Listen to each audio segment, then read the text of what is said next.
lahat. Gagawin natin sa ngayon ay mag-actual connection diagram ng one lamp controlled by a single pole switch. Ang ating mga kagamitan na gagamitin ay screwdriver, pliers, long nose pliers, ilaw or bulb, socket or kanaang lalagyan ng ilaw,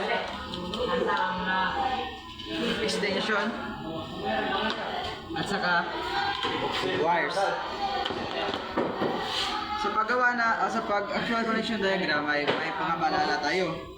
Dapat gumamit tayo ng mga safety protection equipment like base, hard hat, at saka gloves. Isuot muna natin ito.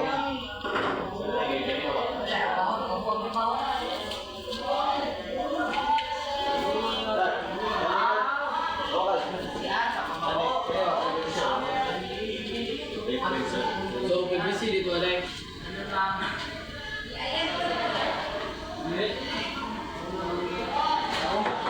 So, ang una natin gawin ay kunin natin ang dulo ng wire at saka ganito lang ang gawin natin. Pagkatapos kunin mo ang switch at ang isang linya ng wire ay ilagay mo dito.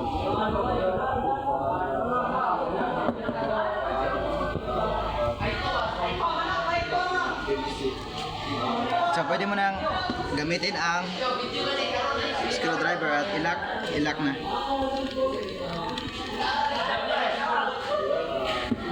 Kunin mo naman ang switch ang outlet. Tanggalin mo lang to.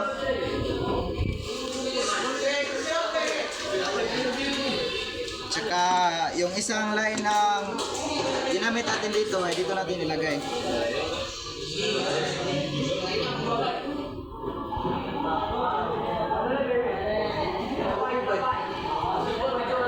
At pwede na natin ito ilak.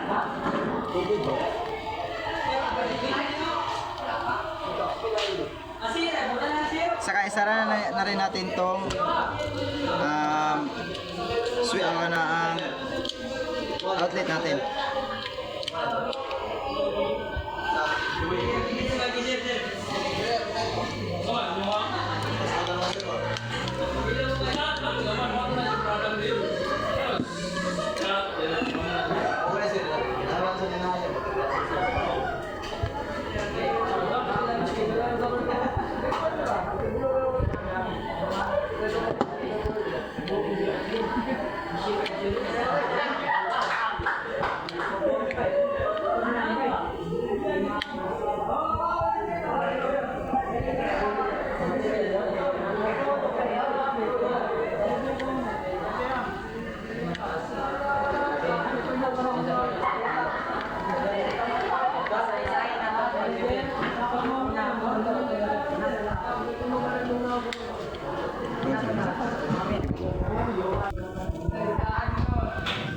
Tsaka pwede na rin natin isarado yan.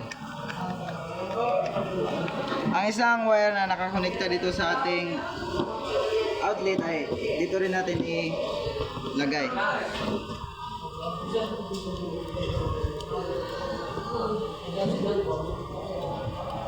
Pwede na rin natin iyang ilak.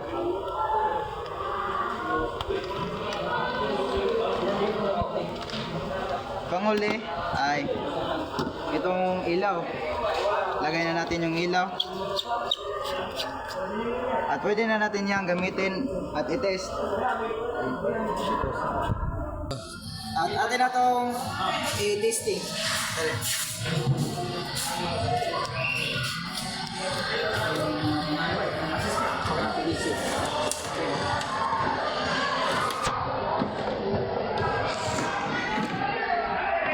Kapag hindi ito ilaw, tama ka na pag wiring dito. Sige, try na natin. Okay, hindi umilaw dito kasi tama yung pag ano nila dito. Pag